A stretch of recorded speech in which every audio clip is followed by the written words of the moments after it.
Hello, everybody, and welcome. Thank you for joining us. We're just allowing people to sort of come in. We've got sort of in the 30s at the moment. We've about 100 people signed up for this, so we'll give it a couple of seconds to just allow people all to come in. But in the interim, I'll just say welcome. This event is a launch event for our final learning report for the Community Improvement Districts pilots that we ran over the last 18 months. And as you might have just heard, depending on when you joined, this event is being recorded and we'll be making it available afterwards on our YouTube channel for those who couldn't make it today. So I'll introduce my panel briefly and just let you know how this event will run. So I'm Alva McNabola from Power to Change. We're an independent trust and we work to strengthen communities through community business. And we did this work to pilot community improvement districts in a range of different places in England, because we know from our work that community-led organisations have a very important role in revitalising high streets and town centres. Events of recent years have underlined that structural changes are taking place. High streets are really struggling, but also there is, we feel, a huge opportunity for them to return to a previous role which is more civic and more community-led. And in those circumstances, we think local communities have a huge role to play in kind of making that transformation happen. So, with that idea in mind, what we were interested in with the Community Improvement Districts pilots is understanding how actually can communities enact that role in regeneration and in local decision-making about town centres. How do they get a seat at the table and how does this work? So the work with Community Improvement Districts was aimed at rectifying that situation by providing a new approach for community stakeholders to have more of a say on how strategic decisions are made about town centres and high streets, alongside local authorities, businesses, business improvement districts, and other local stakeholders. We've piloted this model in 7 places across England, as I said, over the last roughly 18 months. And we've worked with Julian, we've had her today from the Centre for Economic and Social Research at Sheffield Hallam University, and also Shared Assets, who jointly sort of did the work to understand the learning from the 7 places we worked in.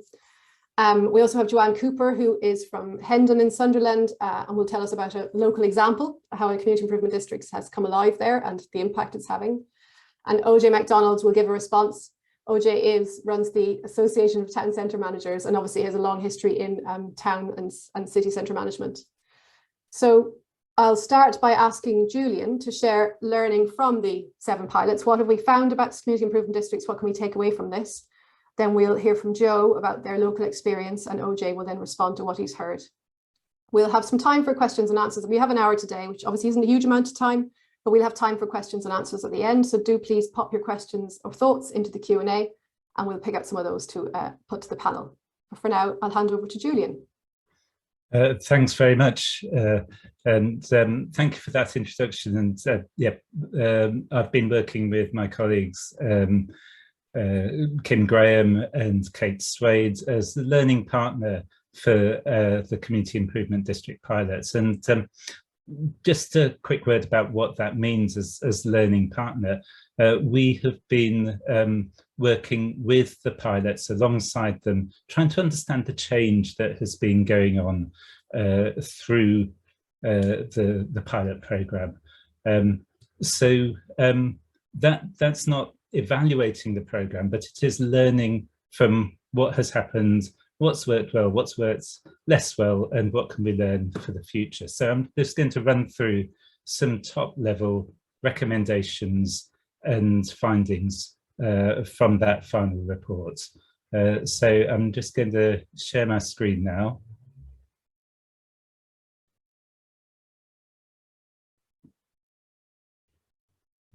Which hopefully you can all see. What have we learned from the final programme? This is a picture of Kilburn. It's not a picture of the place, but it's a picture of how people envisaged the place. And this was produced as part of the community consultation that was going on through the One Kilburn Community Improvement District pilot. So Kilburn is interesting because Kilburn is actually, it sits between 2 local authorities. Kilburn High Road, one side is the London Borough of Camden, the other side is the London Borough of Brent. And so it's a place that has always been on the edge, although for people who live there, it's not, it's the middle, it's the place that they care about. And looking at this image of what people care about, why they feel Kilburn is special, we get a different sense of the high street to the kind of traditional media concept of the high street as a place of consumption, a place of shops, a place which is about buildings and people going into buildings to buy things. One Kilburn is about diversity, it's about social activity, it's about culture, it's about a huge number of things that that matter to that local community. So hopefully you can now see the third slide. So what difference did the community improvement districts make? Do we know what a community improvement district is yet? So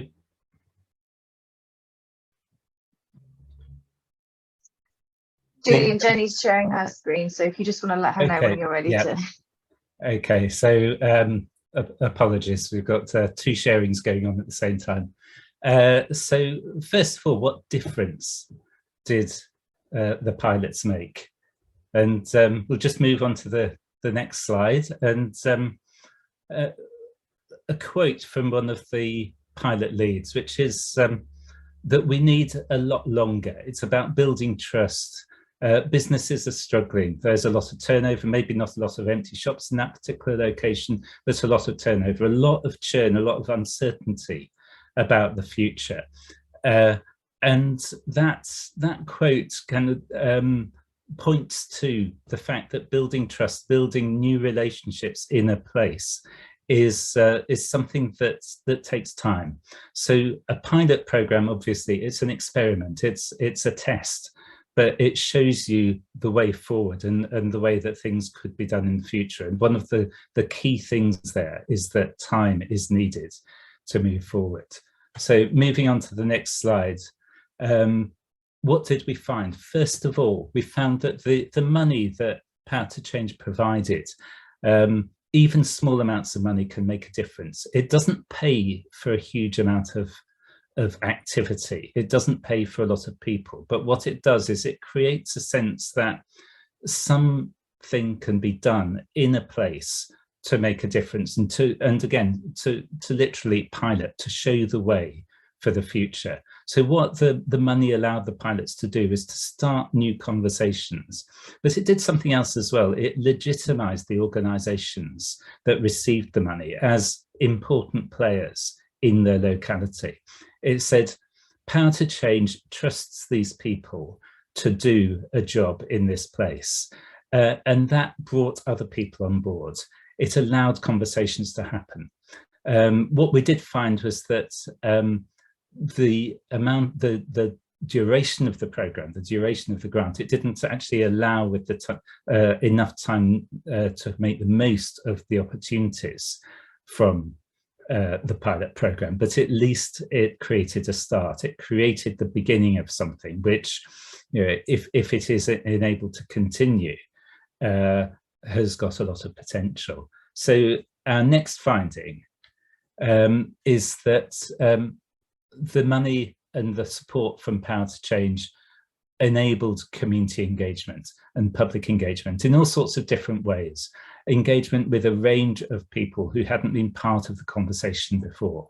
There were a range of different approaches that were used. Some places used one-off events, some employed community activators. For example, Kilburn, they actually had local people who were recruited to go and have conversations with local people in ways that if you were wearing a hat saying you were from the council, it might not be as easy to do. So what did that engagement do? It generated new ideas, it tested ideas that were already current, and it refreshed and refined long-term visions. So our third finding is important. I think this actually goes to the heart of the programme, which is about trust, that change moves at the pace of trust. You can't get things done if people don't trust you to do them. And having that inclusive conversation, taking time to have conversations that are repeated, to build that sense of relationship is really important. And that takes longer than a year. Sometimes it takes many, many years.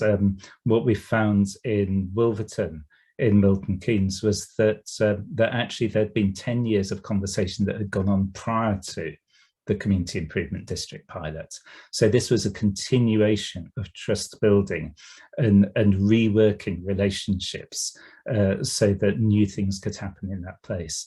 And where the SIDS have been most successful, what we found was that a lot of that groundwork has been in place for some time. And you'll be hearing from Joe from Back on the Map later about the work in Hendon. And again, what's been really significant there is it's built on a lot of existing work that has gone on in that place for quite a long time. We do find that that those kind of street level conversations though can bring new people in. So our fourth finding was very much that governance, that having a model and a structure, it matters, but it's not the prime question. You start by thinking about what's the work that you want to do in a place, and then what's the most appropriate organizational form for that. And what we found was that in most cases, it's something that's there already, that adapting what's there already is easier than reinventing. It's easier than burdening people with new roles and new organizations to get involved in. But it is finding a different focus and a different point of attention for those existing forums and organizations, and bring new people into the conversation. So the resources are more important than the structures, and the resources are the people and the relationship in a place. So just moving on now, our second set of findings is about community, and who are the community in community improvement districts. So again, a quote from one of the pilot leads, which is about care, having the street branded, and this was talking about Villette Road in Sunderland, having someone care about the street again, made people come together with a shared vision. So it wasn't just individual conversations, it was people actually saying what's important to us. So what we found was, first of all, that communications, in the next slides, communications are really important.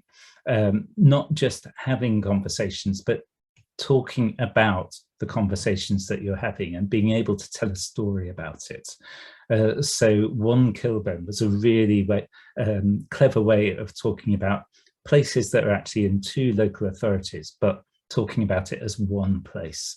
Villette Road as heart of Hendon, actually giving it a sense of this road isn't on the edge of the city of Sunderland. It's not a place that's left behind. It's a place that's at the heart. It's a place that matters. So being able to communicate a strong story was important. The next finding, it's still difficult to bring less heard groups into the conversations. This is a work that takes a long time. Particularly when you're reaching out to young people, for example, minoritized communities from different cultural groups, even sometimes certain independent businesses. They feel not only on the edge of existing relationships and conversations that they might not be welcomed into the room, but also they need a reason to be in the room. So what is it that the community improvement districts offer people who might already feel that they're struggling or might be hard pressed in terms of time? So we need to think not only about how we engage people in conversation, but what is in it for those people? Why should they be involved? And why do they really feel that their voices and their opinions matter? And as an example of a way to do that, we found that the community activators model was quite a good way to actually have those conversations that begin to build up trust in an inclusive way. But again, it takes time, it takes resources. So our next finding was that actually having a visible presence on the streets really mattered. Actually being out there where people could see you. And being able to have the kind of random conversations that take place when you're out on the streets makes a big difference. So one of the things that came out of that was the idea in Kilburn for the toilet hackathon, what people actually cared about, or what people's prime issue at the time of that conversation was that actually, you want to shop, you want to spend time in the streets, but there's nowhere to go to the loo. It matters because you might not want to go there if those sort of facilities aren't available. In Hendon, having a Christmas tree, it just sends a signal that someone actually cares about this place. And it was the first time in generations that Christmas tree was there. So it makes a difference. It sends a signal that you care, and it's there, it's on the streets, people can see it. And similarly, repurposing shops. We've had many, many years of temporary uses, of meanwhile uses of shops, but it matters because it says, here's something different that could happen in this place. People care not just about the building, but about the community that makes the place what it is. And here's a space where you can start to have new conversations. So my next set of findings was about, what are the enablers and barriers that either let community improvement districts do their job or prevent them from doing so. So again, another quote from one of the pilot leads. We often think there's this great big idea that will suddenly appear that wasn't there 20 years ago.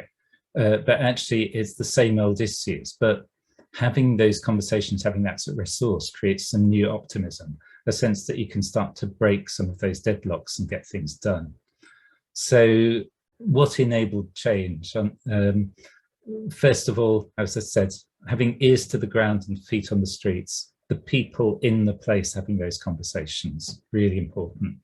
A track record, networks of local relationships, where we found that one or two of the SIDS struggled was where those networks were not in place and there wasn't a track record to give people credibility in place.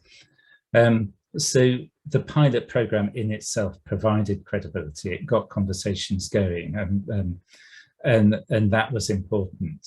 But that needed to be backed up by those relationships that people had already started to establish. Having organizational status, and by that I mean, being a presence in the area, either as a charity or community benefit society or as a business improvement district. It gives people an into a conversation with the people who matter, who make decisions, whether that's developers or the local authority, or people in the voluntary and community sector, or potential funders.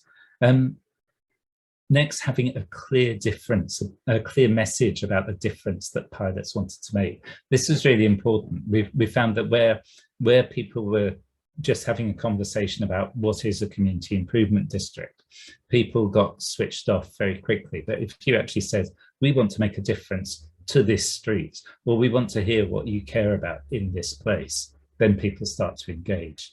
And that's backed by creative and energizing communication. So that was a really important part of what enabled change to happen. If we look at some of the things that prevented or slowed down progress, basically it's the flip side. It's not having the time to build relationships. It's where there's fractures in terms of trust between different parties, where it's not possible to communicate a clear idea, where people focus on structure and form rather than getting things done. And another thing which is important when we're thinking about funding social entrepreneurs and people with ideas is it's possible to become over-dependent on key individuals. And so when you're thinking about somebody with a big idea, you need to ask what kind of backing is there behind them, who's going to support them if they fall ill or something happens. And lack of public awareness obviously was an issue, and that was a challenge for the pilot program, because obviously community improvement districts wasn't an idea that was current in many people's consciousness. So all the pilots had to kind of explain, this is what a community improvement district is, this is the idea, and this is what we'd like to do. And the ones that actually seem to be best at that are the ones that focused on, this is what we'd like to do. And the community improvement district is a way of doing it. So the next key finding really was that it's not about a special process of high street regeneration, but it's about an approach, a community leadership and development approach, which requires a particular set of skills that that existing high street initiatives don't always prioritize. So it's skills like diplomacy, trust building, convening conversations, spanning boundaries, and creating trust and legitimacy. It's not about skills necessarily in property development or retail business or any of the other things that people might traditionally associate with high streets. Those matter, but actually the key skill is about that convening conversations, bringing people to the table, creating trust, and being able to hold that shared vision without trying to drive it too strongly in line with the interests of a particular organization or person.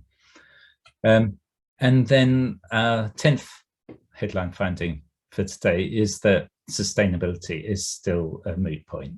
That most of the SIDS haven't yet solved the question of long-term finance, and we heard that there was some really good news last week for Hendon, which I won't steal Joe's thunder on, but for the most part, getting the money to keep going was challenging. It's most possible where there's an existing model that can be extended. So business improvement district model at least gives you resources for a few years to keep doing things.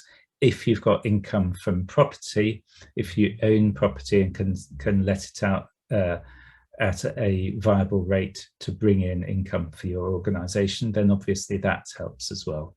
But there, it has to be said, there's a high risk that some of the SIDS will continue to depend on short-term grants. And the risk with that is that you become dependent on what the funder wants rather than what your public wants. So just moving on to a few key recommendations from our report. First, a general recommendation for high street policy. We think that it would be really helpful to develop and expand the work of SIDS, and that this should be in addition to existing support for high streets and town centres. And the reason for that is that if you look at a lot of the existing policy around things like the Future High Streets Fund, Towns Fund, a lot of that supports capital works. A lot of it is about project delivery and project management. And it's not about this long-term process of relationship building and community engagement and inclusion. So we think there's 4 stages of work that should be supported. One is engaging people and creating a vision. Second is activating the space, creating new activities, things that people can see on the streets. Third, short-term interventions that show what might be possible. So meanwhile uses of empty shops or other premises. But fourth, long-term property ownership, development and income generation within those communities. And that's in line with previous research and policy interventions that Pounds Change has supported. So very much it's a different model of creating economic value within communities for community benefits.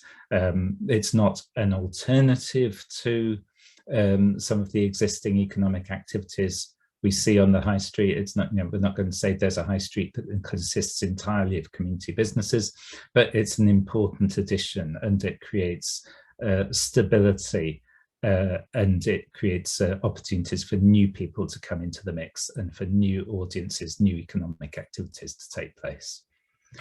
So next, we think there should be, if there was going to be another SIDS pilot programme, we think there should be a pre-programme development stage to kind of really clarify both what the needs of organisations are, to conduct feasibility studies to make sure that there are ideas that really have legs, and to mentor people who are just at the start of the journey. So for some of the newer organisations that were involved in the pilot programme, actually what we found was that there was quite a lot of development support that that actually was what they really needed before they could really get going.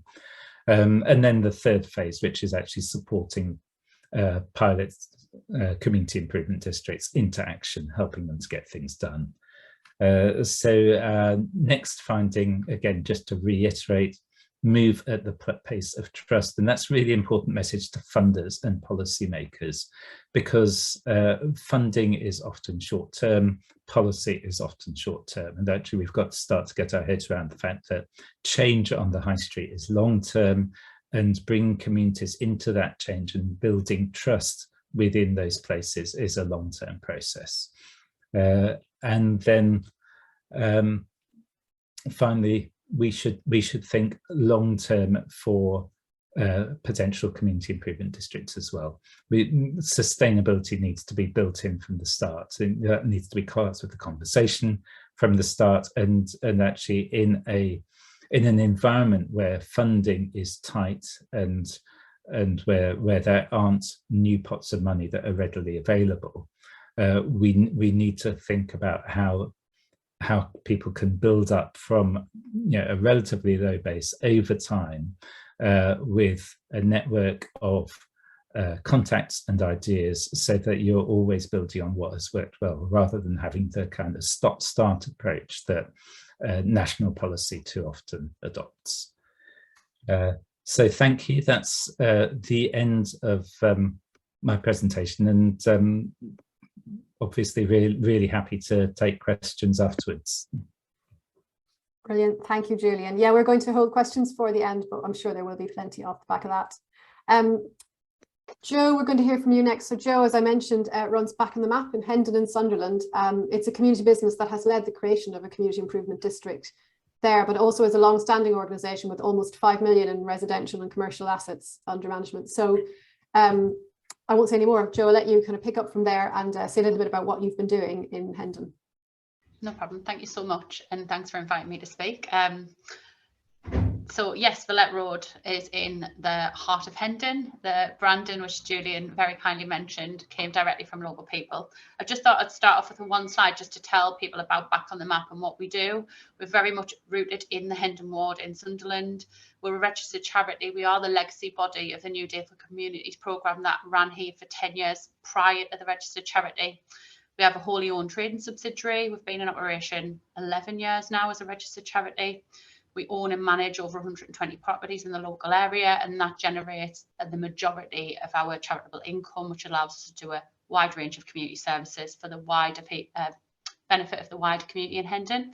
That's everything from ukulele groups to kids clubs to debt advice to food pantries and all things in between. The charity has a sustainable model of social and economic regeneration at its heart, because we are a community business and we trade and we earn our own income, so we're less grant reliant than other charities, and very locally rooted.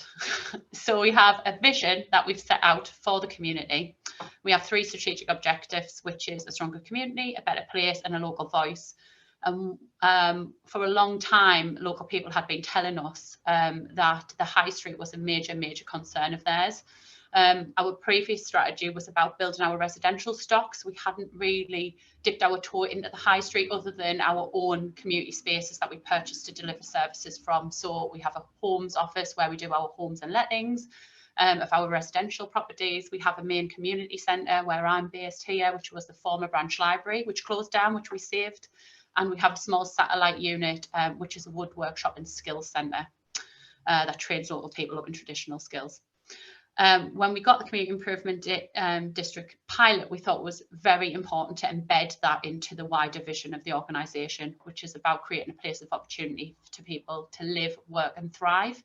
So we built in our traders directly into that one-page vision, and really looked at how we could support those local people to grow their businesses, to continue to trade on the high street and be supported, and start to have their local voice listened to, and create a community wealth building strategy, which we call the Hendon Pound, or sticky money. Next one. So the area, oh, I haven't got that slide in my pack. we can just skip that one. I don't have that one printed. So the community, what we did was we did a big consultation post-COVID. The community had really suffered through COVID, as lots of communities like Hendon did. And we wanted to check back in with the local people and find out actually what are the priorities of local people and what do they feel that Batten the Map should be focusing on after the pandemic and through the economic crisis.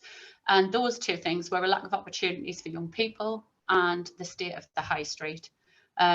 So we went back out in the summer after getting the Community Improvement District pilot, and we checked back in and we re-consulted over 500 residents, and we asked them, do you use Villette Road? Do you know about Villette Road? Do you know about your local high street? What do you think it could be used for? What other services do you want to see? And started to get some views from the community in the area, so we could feed that back to traders and try and grow some of the businesses that people and services that people said they would actually use and want. Next one. So our traders are sort of central to this. We haven't always had a great relationship with our traders, particularly when we've bought vacant properties on the street and created more community services, because they felt that it should be other retail businesses open on the street to help their footfall.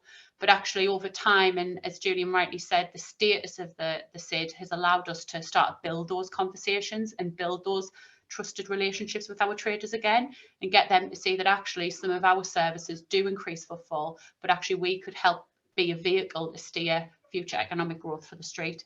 So we wanted some quick wins that would really buy in, get our traders buy-in the long term.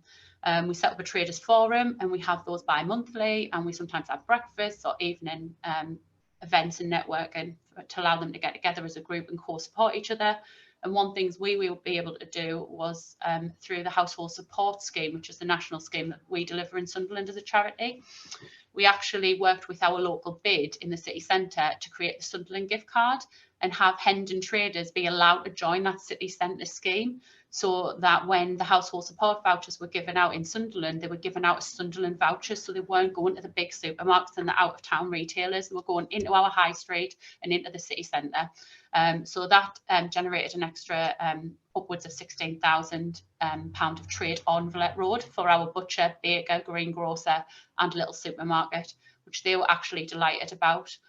So it was a real early quick win for us, and something we were able to facilitate because we were delivering like that service to the community already. And then the brand and profile, that was really, as Julian said, about making local people know that we care about the place. And through our traders forums, people kept saying, this is the heart of our area, this is the place where everyone congregates, it should be thriving, it should be buzzing, people should care about it, we should love Villette Road. So we sort of gathered all of those words and phrases and adjectives that people had used to describe the place, and came up with some co-designed some branding with our traders forum. And this is it. So we now have branding on the street. We have all the bins stickered up with the Villette Road Heart of Hendon logo. We have them in shop windows. We have dedicated social media channel. We do newsletters and send out special joint promotional offers. And Batten the Map does that as part of our service to the traders forum, but working with them to promote what they would like to be promoted on the street. Yeah, so I think we missed a slide about our capital assets, did we? But I'll just quickly tell you about what we've done since then. Because the block has 36% of empties, and the bottom left photo shows a quite substantial block opposite our community centre, which is on the main bus route and gateway into the area from the city centre. So we get buses every 10 minutes that go all across the city from the town centre up that street, past a block of 5 units that have been derelict for between 2 to 15 years. So one thing we did, we spoke to the traders obviously about all manner of things, but one of the big things that kept coming up is like Villette Road can't thrive and the businesses can't thrive and the area therefore won't thrive whilst this imposing block is stood derelict and empty, with no chance of it being brought back into use by the market. So one of the big things we've done recently is we've used charitable funds and some repayable grant to purchase the building. And on Thursday last week, delighted to tell you that we received community ownership funds to refurbish the ground floor commercial space. And we're working with quite a lot of interest from other city centre local businesses to come and have premises on our community high street. So we've got a local fish and chip family run company who are really well known in the city, who want to potentially open an outlet there. We've got a guy who wants to do an exotic fruit and vegetable market, and we've got a lady who wants to sell saris, which I think will really broaden the offer of Villette Road and actually make this street more representative of the community that we actually serve. So it's all very, very exciting and very, very new. So that is part of our capital investment plan, and something that was going to be and will be a long-term strategy to push forward the initial work of the SID, which was a lot of quick wins around the Christmas tree, the greening up of the street, the branding of the street. But this will give a lasting impact having this building back in use. And ultimately what we're trying to do is put Villette Road back on the map and create social and economic change for Hendon in the long term. That's me. Thank you so much, Joe. It's been really great to hear about. I'll go straight to OJ because we're a little short on time. OJ, you've had a chance to read the full report, I believe, and I just wanted to hear your response to kind of what the 7 pilots have found and what that's been telling you from your perspective. Yeah, sure. Thanks a lot. Always a difficult job to follow Joe as well, which is fantastic. So I think first thing I want to do is just to reflect a little bit on how we got here. And the work of Joe is brilliant. Unfortunately, it's all too rare in the industry I work in, and that's something I will say honestly, and it's why we're here now. For me, commercial property has often been used as a way of providing an asset to the highest bidder. It's about maximizing return on investment, and that's been true for most of sort of living memory in recent decades. And I think very few of us recognize this as a problem until the turn of the century. Retail happened on high streets, vacancies were low, shops were full, rents were high. The New Economics Foundation said, look, this is a problem. There is a problem with the model. We have what is effectively cloned town Britain, 25-year leases, upward-only rental reviews, the same brands, the same names in every town. And it's proved over time that this model was fragile because there just wasn't enough diversity and there wasn't enough people buying into the ecosystem we'd built. And as soon as we got alternative ways to shop through out of town, through online shopping, the loyalty from the community just wasn't there. And so it's really found to be a problem. Yet the model still persists, and we've seen it over the years. We may have lost the big retail brands, but things like the saturation of bookies, the saturation of charity shops, etc., have been a constant problem. So it's why this work, I think, from Power to Change around community improvement districts is really important to make sure we can give a voice to those people who should be playing a much more active role in shaping our town centres. Communities can't be passive on this anymore. We need to be able to give a voice to the voiceless. So I think taking that into account, it's important that we can find ways of sort of building ownership and trust in terms of our communities, in how they relate to the high street. And with that comes much more loyalty. With that comes a much better diversity of use, which creates a much more compelling offer.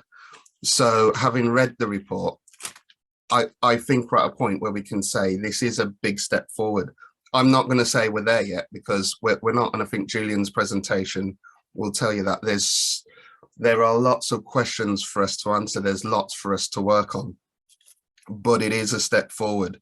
For me, in terms of the report, one of the most important things to come from it, one of the most important things to identify, and I think this was something which was pushed by those SID pilots themselves, was the fact, and the report deals with this on the very first page head on, and that's the definition of what a SID is. It's a question I came up with when we had the meeting in London a few weeks back, and having talked about it then, I was pacified by the approach that is taken, and that's to define SIDS as a community leadership and development approach to regenerating high streets and town centres. So it's more about a process and not a model. And the report makes that fairly clear and fairly obvious from the very beginning. And I think that clarity is extremely useful in terms of taking that first step in the approach and understanding what we need to do next. So for me, there are, taking that approach, there are benefits to it.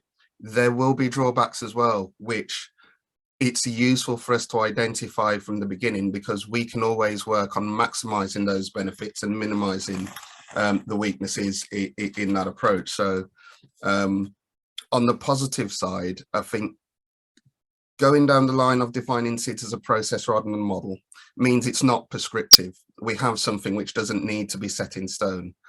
And that's important, because in all my time in working in town centre management, I've learned that town centre management schemes are various, are many, and there's very rarely ever a set type of model we work with. There's probably as many different town centre management schemes as there are different towns. I think for SIDS to be based around a process rather than a model gives them the ability to be flexible and to align with the challenges and the dynamics of a specific town, and grow almost organically, rather than having a top-down vision for a model imposed upon them.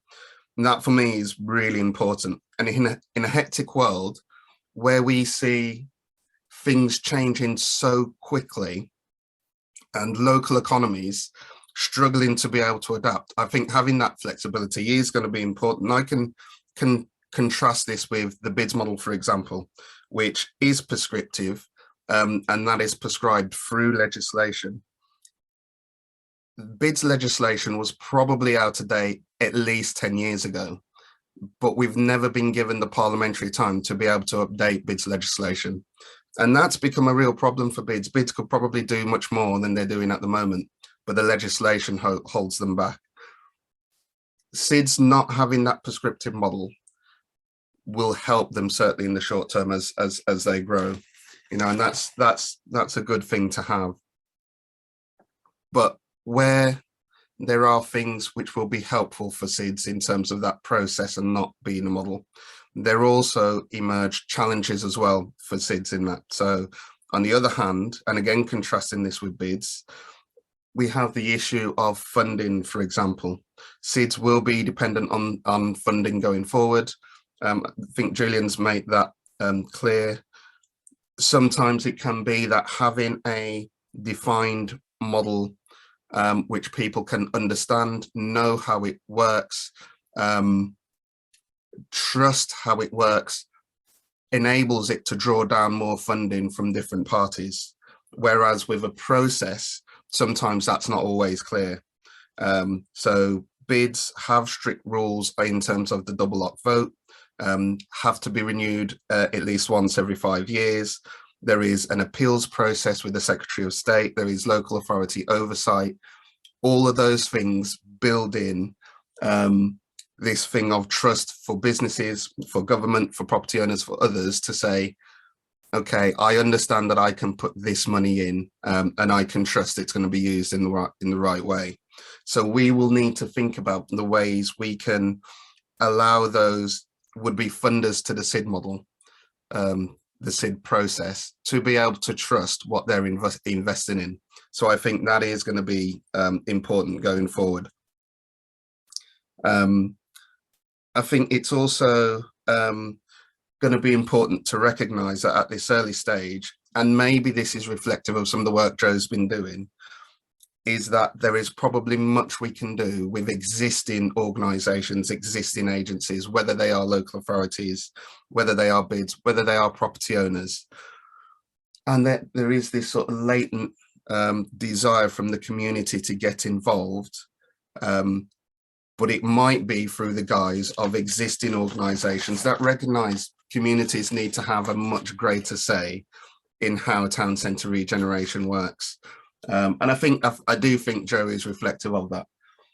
Somebody who is managing property not on the basis of a return on investment, but on the basis of community wealth building, which brings an entirely different approach, which for me is exactly what we need at the right time. There's other things we will need to deal with as well. It's not just the issue of funding, but skills, expertise, access to assets.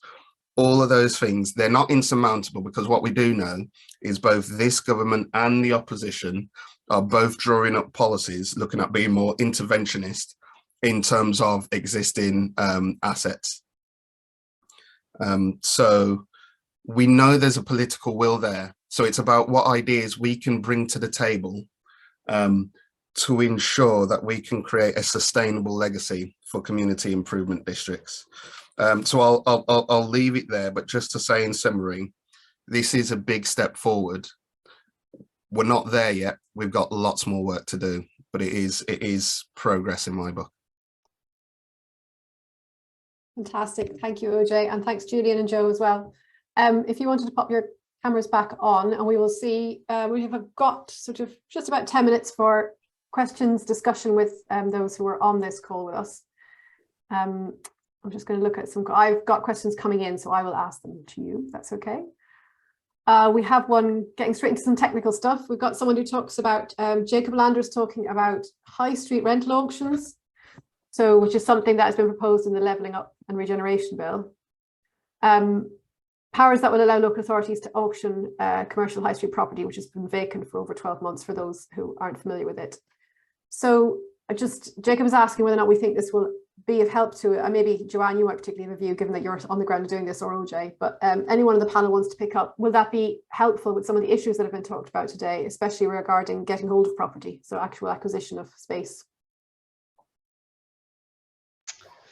Potentially. I think it's a really complex issue trying to obtain vacant commercial property. It isn't a one size fits all. There's not an easy solution, and even if the local authorities could obtain and in whatever way and auction that property, then community anchors or community businesses or other stakeholders, they have to have the ready capital to purchase it, and that's not always the case. Mm-hmm. It was really complex and took a long time to get that block of assets, and we had to use a number of tactics to do that, and a lot of local knowledge and advice and support from other stakeholders. So it's great to have another tool. I don't know if it's like the panacea and it's going to make it any easier, to be honest.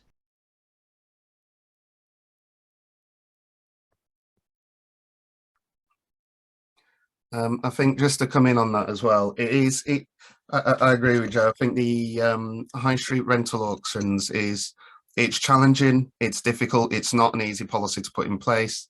There's going to be lots of sort of technical hurdles in there, and I think for any sort of community group wanting to take on that asset, it's not necessarily straightforward, and I do question how much the policy will actually be used.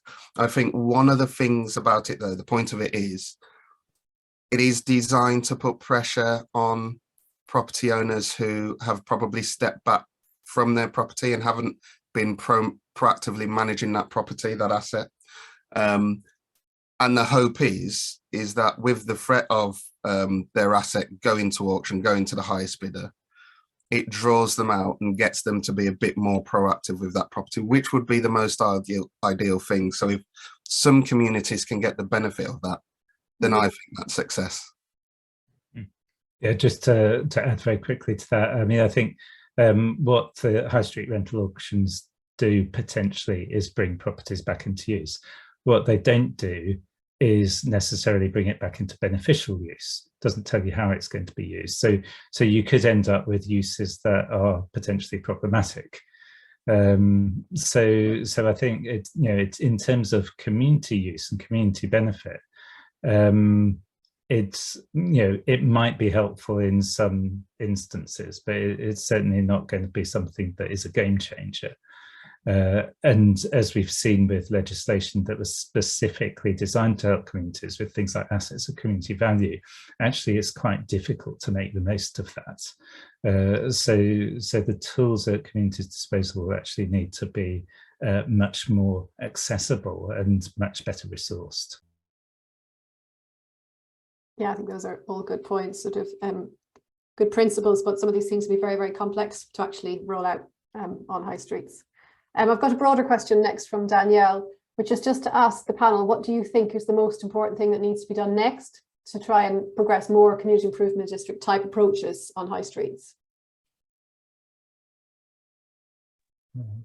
I mean, I'll kick off on that, and I think the most important thing is to have a program of support that resources communities to develop ideas and put them into action.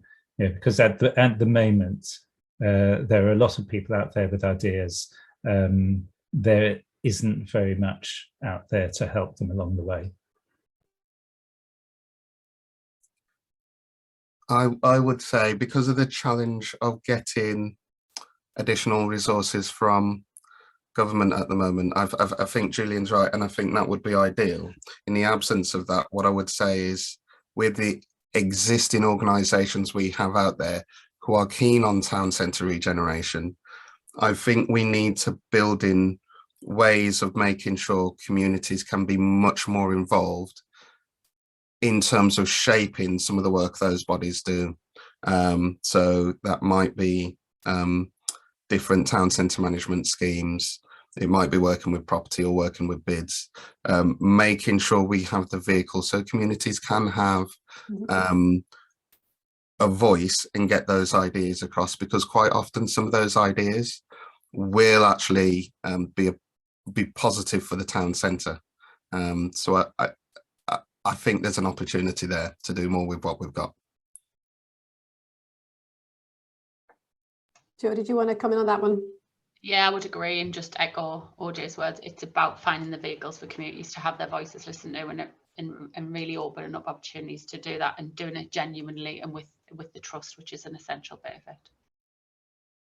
Yeah, and I appreciate your call, Julian, for a national programme. But I mean, as OJ said, it's also, you know, there's not necessarily a prospect of that at the moment. There are various high streets initiatives with government, and so part of with this work, I think what's really helpful is that approach, you know, sort of being able to say, this is an approach, these are principles. If we can build these into how things are done, and it doesn't have to be that it always looks the same. It's not talking about a model, but it's about building these approaches into what's there.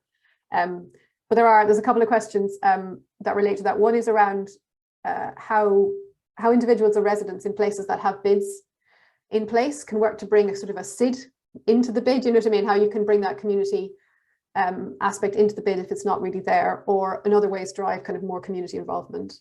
And then I think also there's a question around different perspective entirely, but related to what we've just been talking about around cross-party support for this approach. You know, we'll have an election sometime in the next sort of 12 plus months, and how can we ensure that both Labour and the Conservatives are really taking these lessons on in their approaches to high streets and regeneration. But if we start with thinking about bringing SIDs into bids, that might be one for you, OJ, but feel free anybody to come in. Yeah, sure. So it's important to understand the way bids work for a start. So like I say, they have to go through the renewal process once, normally every 5 years. So when a bid is voted on by the businesses who are the levy payers, it's done based on a bid plan, and that almost acts as a manifesto. So the bid will have to deliver what is in that plan. When it comes to consultation on the next bid term, though, that provides a great opportunity to engage with the businesses, engage with the bid manager, and talk about some of the ideas the community will have. And if those ideas, if businesses can take a look at those ideas and say, hang on, for this bid, doing that is achievable for us, and we do think if it builds that relationship with the community and supports the businesses, then actually it is worth taking on. So it is always worth having that conversation and seeing if you can get those ideas into the bid plan for those next 5 years. That is certainly possible, and I'd consider that. And I think it's also important to discuss as well, because the industry understands the need of having a more formal process for communities to be engaged. It's why some of the discussions with the Levelling Up department have been around the idea of partnerships that include 4 key stakeholders of local authorities, property, businesses, and the community, which is where the idea for high street accelerators has come from. And we're really keen to see those go forward to make sure communities get a seat at the table. So we are looking at exploring models we can bring forward that can formalise the role of community in town centre regeneration. Yeah, it's exactly, and it's, you know, it's the learning from these pilots that we're hoping to feed into those things, and we know he's being fed in, and it's just, I think about that point about the process and how we can recognise that more long-term, inclusive, community-focused approach and town centres is what's needed. I'm just looking for another question before we ask you to wrap up, because time has gone very quickly. We have a general question around how we build on this pilot work. I mean, Julian, you did, you know, a year is a long time and it's also a very short time, depending on what kind of work you're doing. And this obviously was a pilot in order to draw out learning, which would hopefully influence other approaches to high street development. So how can we all build on these pilots, and how can we sort of strengthen the case for this approach? I mentioned the kind of political parties and the sort of election manifestos and that angle that we want to try and make the case for this approach. Have you got any views on that for us? You know, I think the opportunity is for everyone to recognise what has been achieved through the pilot so far.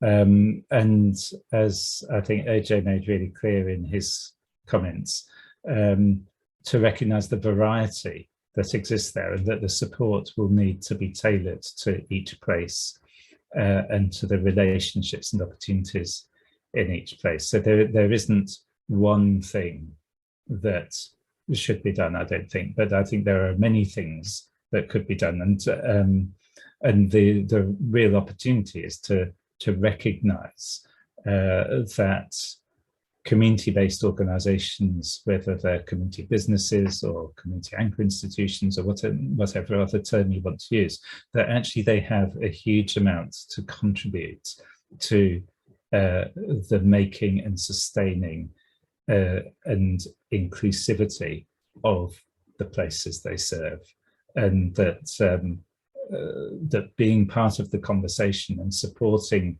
their presence in the conversation with real resources is what needs to happen. Yeah, well said, thank you. Jo, is there anything you wanted to sort of say as a final reflection, and then I will just let participants know where they can find the report and what to do next?